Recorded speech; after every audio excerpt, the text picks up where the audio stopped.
Welcome students, RBSC online classes की आपकी अपनी पाठशाला में स्वागत है आपका। आई होप आप बहुत अच्छे से स्टडी कर रहे होंगे। कैसे हैं आप सब और कैसी चल रही है आपकी स्टडीज? करते रहिए, स्टडीज जरूरी है, थोड़ी थोड़ी करते रहिए। अभी शुरुआत हुई है, आपको समझने में थोड़ा टाइम लगेगा लेकिन समझ आ जाएगा तब जब आप इस दिमाग को, जो छोटा सा दिमाग है ना आपका, इसको रोटेशनली आप काम में लेते रहोगे तो छोड़ना नहीं है, पढ़ाई का पीछा छोड़ना नहीं है। बच्चे कई सारे ऐसे सिर्फ ऐसे ही बैठ गए हैं कि एग्जाम तो होने नहीं है। आपने नहीं देखा है कि फ्यूचर में क्या होगा, फिर एकदम से सब आके पड़ेगा सिर पे कि अब एग्जाम दे दो और पढ़ा कुछ भी नहीं। तो अच्छा है कि आप पढ़ते जाएं ताकि अगर आप अपनी अगली क्लास में जाएं तो उसके लिए आपके सब्जेक्ट्स की तैयारी पूरी की हुई हो। तो पढ़ना तो है ही, तो चलो शुरू करते हैं अपनी पढ़ाई। हम पढ़ रहे हैं क्लास 10th की एसएसटी ज्योग्राफी सेक्शन, जिसमें हमने 4th चैप्टर शुरू किया हुआ है। 4th चैप्टर है आपका एग्रीकल्चर, कृषि। कृषि की जब हम बात करते हैं तो हमने काफी सारे शानदार पॉइंट्स पढ़े हैं। हमने पढ़ा है कि भारत में किस किस तरह की फार्मिंग की जाती है। उसके बाद में हमने पढ़ा कि भारत में क्रॉपिंग पैटर्न कैसा है। उसके बाद में कुछ खास स्पेसिफिक जो फसलें हैं भारत की, जो मेजर क्रॉप्स हैं, उनके बारे में हमने पढ़ा। बहुत शानदार वो वीडियोस गए हैं। आपने अगर नहीं देखा है तो आप पहले उनको देखिए ताकि आपको उसके आगे के पार्ट्स अच्छे से समझ में आ जाए। तो चलिए शुरू करते हैं। आज जो जिनके बारे में, जिन तरह की फसलों के बारे में हम बात करेंगे वो है प्लांटेशन क्रॉप्स। ठीक है ना, वो होगी बागानी फसलें। बागानी फसलें वो फसलें होती है जो एक निर्धारित क्षेत्र में, जो है बहुत बड़े से क्षेत्र में बाग की तरह उगाई जाती है। यानी जिस तरह से नॉर्मल क्रॉप होती है ना कि भाई हार्वेस्ट कर लिया मशीनों से, सीडिंग कर ली मशीनों से, वैसे नहीं होती है। जैसे हम घर में बाग लगाते हैं, किस तरह से प्यार से उनके बीजों को बोते हैं, फिर उनको फूल जब आते हैं तो खुश होते हैं, तो वैसे ही कुछ बड़े लार्ज एरिया में, बहुत वास्ट एरिया में अगर किया जाए तो उसको प्लांटेशन क्रॉप्स कहा जाता है। खास करके सब्जियों और फलों के प्लांट्स जो वो है इन क्रॉप्स में लगाए जाते हैं। तो भारत जो है, अगर बागानी फसलों की बात की जाए तो फलों और सब्जियों के उत्पादन में विश्व में चीन के बाद दूसरा स्थान है भारत का। पूरे विश्व में चीन के बाद दूसरा स्थान है। अब अगर हम बात करें कि ऐसी क्या स्पेसिफिकेशंस हैं, तो हम ऐसी ऐसी किस्मों के नाम देख सकते हैं जो भारत के लिए बहुत इम्पोर्टेंट है। भारत का एक्सपोर्ट जो है वो काफी हद तक इन पे डिपेंड करता है। जैसे कि महाराष्ट्र, आंध्र प्रदेश, तेलंगाना, उत्तर प्रदेश और पश्चिम बंगाल के आम आम जो है वो इन स्टेट्स में खास करके उगाए जाते हैं। और अलग अलग बहुत सी किस्में हैं जो आम की उगाई जाती है। लंगड़े आम होते हैं, हाफूस होते हैं, केसर आम होते हैं, दशहरी होते हैं। और जो पूरे वर्ल्ड में जो है भारत के आमों की मांग बहुत ज्यादा है। इसके बाद नागपुर और चेरापूंजी के संतरे, जिसमें से नागपुर के संतरे तो वर्ल्ड फेमस है। ठीक है। केरल, मिजोरम, महाराष्ट्र और तमिलनाडु से केलों की हार्वेस्टिंग की जाती है। केले जो होते हैं वो खास करके साउथ इंडिया में ग्रो किए जाते हैं। उत्तर प्रदेश और बिहार की लीची, लीची जो आप बहुत ही रस ले लेके खाते हो ना, वो केरल और वो उत्तर प्रदेश और बिहार में ज्यादा उगाई जाती है।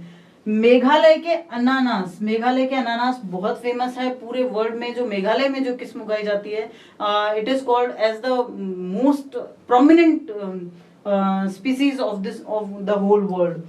आंध्र प्रदेश, तेलंगाना और महाराष्ट्र के अंगूर, हिमाचल प्रदेश और जम्मू कश्मीर के सेब, नाशपाती, खुबानी और अखरोट।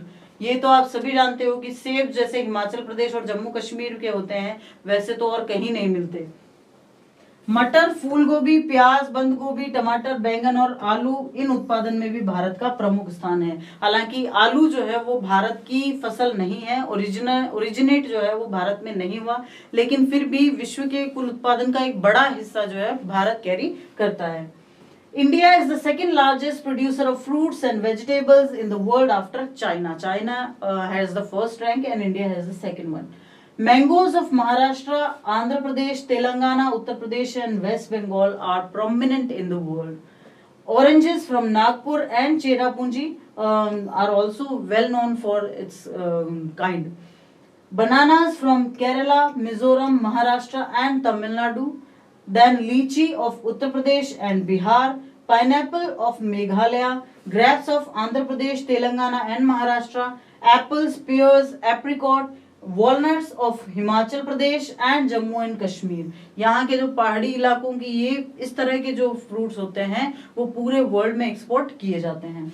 India's leading position in production of peas, cauliflower, onion, cabbage, tomato, brinjal and potato. So these are the plantation crops. हम कह सकते हैं कि खास करके सब्जियों और फलों के लिए, ठीक है ना। तो आपको याद भी ऐसे ही करना है पॉइंट वाइज, ताकि आपके दिमाग में जो वो याद करते समय जो एक चित्र बनता है वो मिटे नहीं कभी, ठीक है। तो ले लीजिए आप इसका स्क्रीनशॉट, फिर आगे चलते हैं। अब हमने अब तक जितनी फसलों की बात की थी वो लगभग जो है खाने में काम में आती है, हालांकि उद्योगों में भी काम आती है, लेकिन उनसे चीजें ऐसी बनती है जो मोस्टली हम एडिबल होती है, जो हमारे खाने में काम आती है। अब हम कुछ ऐसी फसलों की बात करेंगे जिनको खाने में काम में नहीं लिया जाता, अखाद्य फसलें होती है।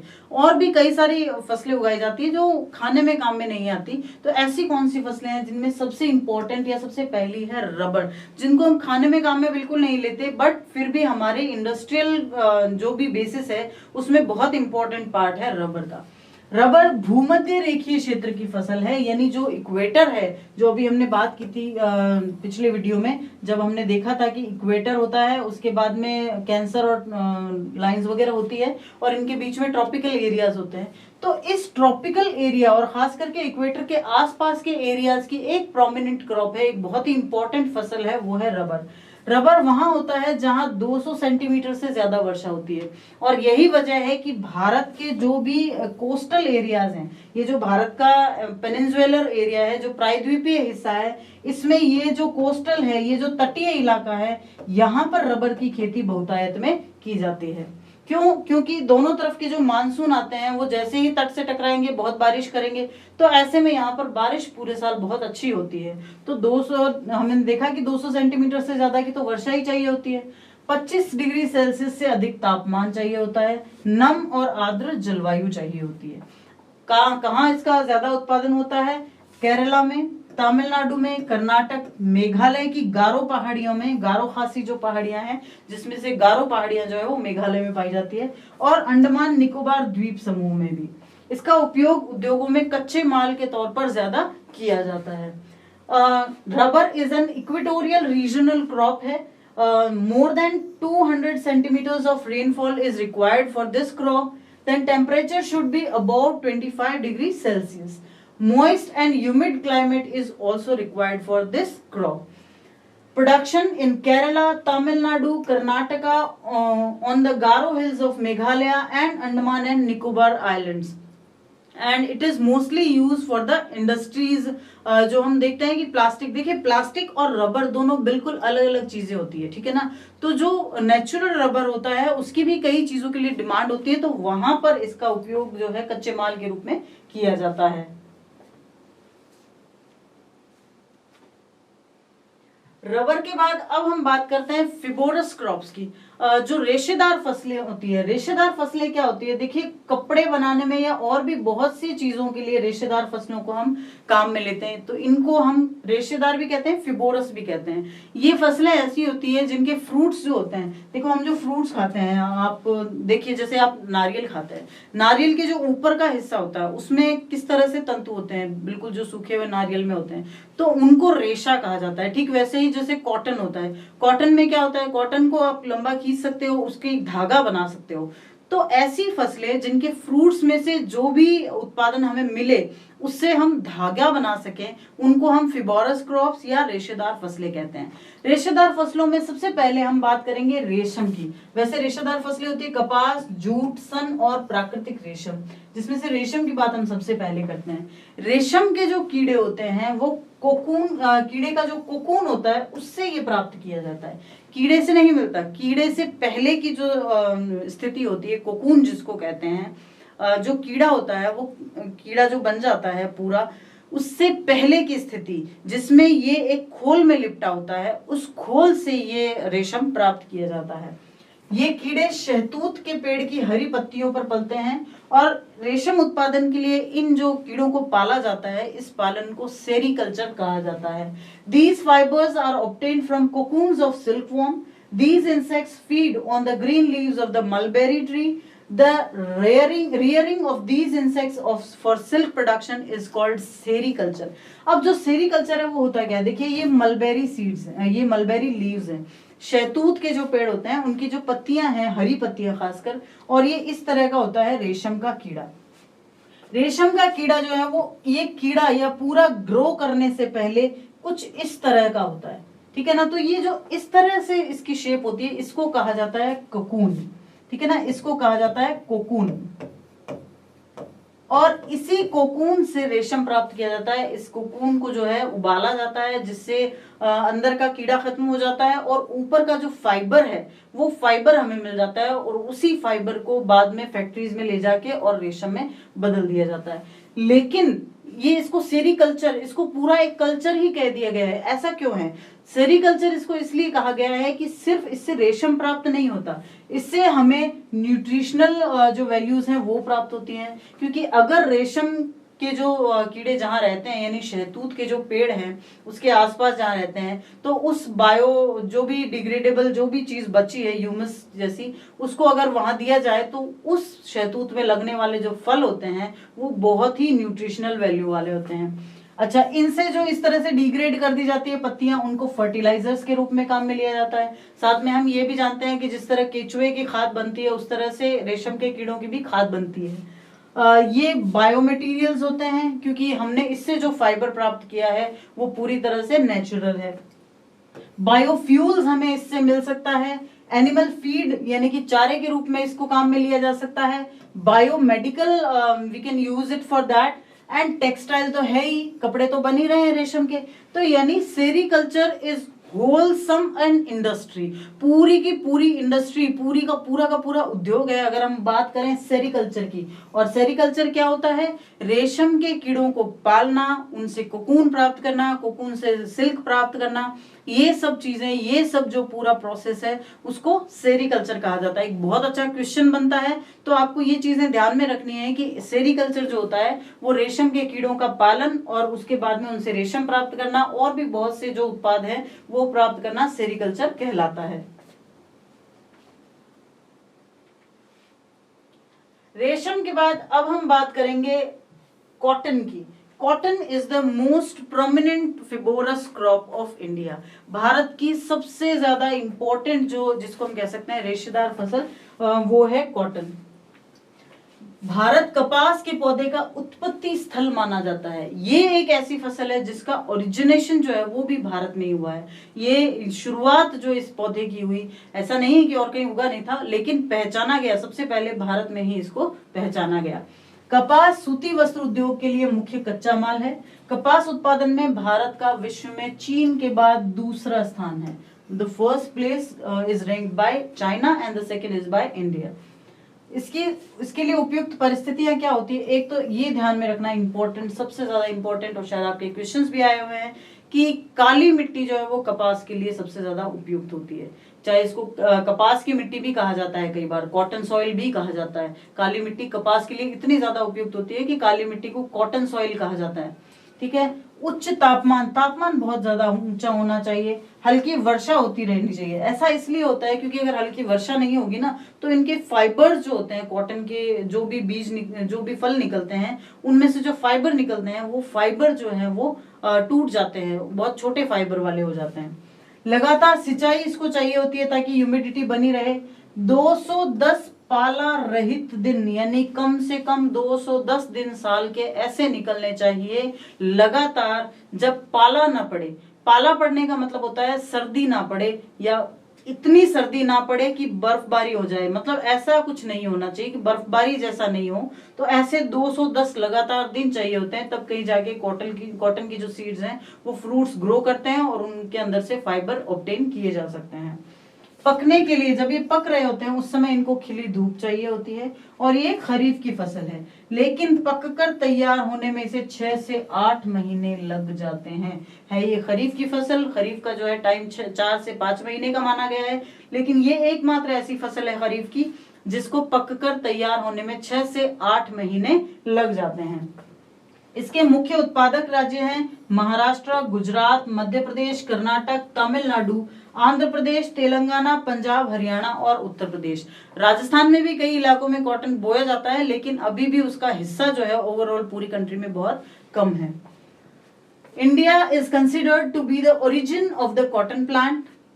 Cotton is the main raw material for the cotton textile industry. India ranked second in the world in cotton production after China.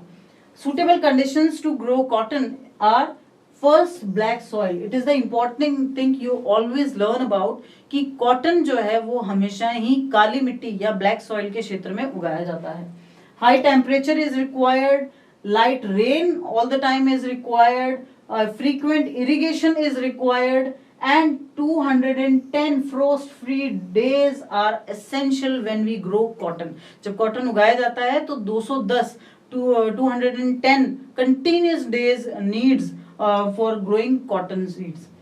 Then sunlight to ripen, and it is a kharif crop but it takes 6 to 8 months to get ready. Main producing states for cotton are Maharashtra, Gujarat, Madhya Pradesh, Karnataka, Tamil Nadu, Andhra Pradesh, Telangana, Punjab, Haryana, and Uttar Pradesh. Yet Rajasthan also grows cotton, but it ranked a very little rank in all over the India.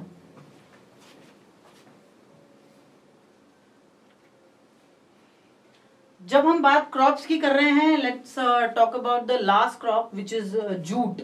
इसको पटसन भी कहा जाता है.